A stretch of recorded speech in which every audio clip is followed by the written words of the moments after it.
Hi guys, welcome back to Sahana views. இன்னைக்கு நம்ம என்ன பார்க்க போகிறோன்னா, ஆட்டுக்கோடலை வச்சு ஒரு சூப்பரான ஃப்ரை, ட்ரை ரோஸ்ட் எப்படி பண்ணலாம், ஃப்ரை எப்படி பண்ணலாம்னு சொல்லி தான் பார்க்க போகிறோம்.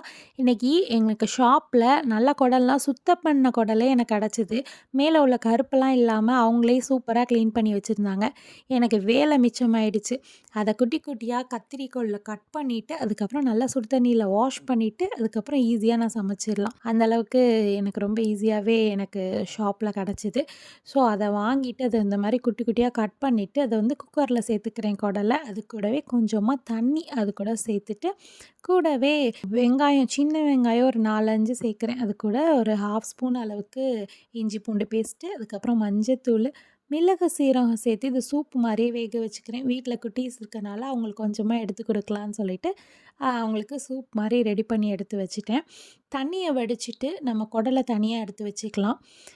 இப்போ பேனில் வந்துட்டு நல்லெண்ணெய் சேர்த்துட்டு அது கூட பட்டை சேர்த்து நல்லா பொரிஞ்சதுக்கு அப்புறமா நம்ம வந்து அது கூட கொஞ்சம் நிறையாவே சின்ன வெங்காயம் கொஞ்சம் நிறையாவே சேர்த்து நல்லா வதக்கிக்கலாம். கூடவே மஞ்சத்தூள், மிளகாய்த்தூள், மல்லித்தூள், அதுக்கப்புறம் சூப்பு மசாலா தூள்னு நான் ஒன்று வச்சுருப்பேன்.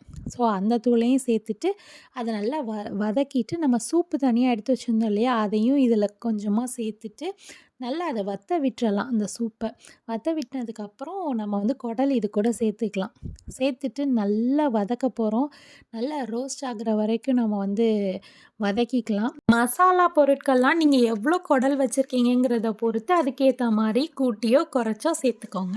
கூடவே நம்ம உப்பு சேர்த்துக்கலாம். இதுக்கு முன்னால் நம்ம உப்பு சேர்க்கவே இல்லை, இப்போ தான் சேர்க்குறோம். உப்பு சேர்த்து மல்லித்தழையும் சேர்த்து ரோஸ்ட் ஆனதுக்கப்புறம் நம்ம நல்லா எடுத்துக்கலாம். சும்மா கமன்னு ரெடி ஆகிடும். கூடவே உங்களுக்கு வேணும்னா லாஸ்ட்டாக பெப்பர் தூள் சேர்த்து இறக்குங்க. சும்மா அட்டகாசமாக இருக்கும். இட்லி, தோசைக்கு கூட வச்சு சாப்பிட்லாம். நீங்கள் ரைஸுக்கு சூப்பராக இருக்கும். கண்டிப்பாக இந்த குடல் ட்ரை ஃப்ரையை நீங்கள் வந்து வீட்டில் ட்ரை பண்ணி பாருங்கள்.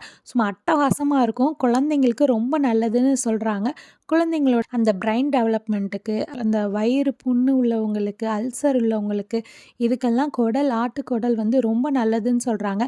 நம்ம மாதத்தில் ஒரு தடவையாவது நம்ம வந்து இந்த குடலை சேர்த்துக்கலாம். இந்த மாதிரி நீங்கள் ஒரு டைமாவது செஞ்சு ட்ரை பண்ணி பாருங்கள். சூப்பராக இருக்கும். ட்ரை பண்ணதுக்கு அப்புறம் சொல்லுங்கள் எப்படி இருந்துச்சுன்னு.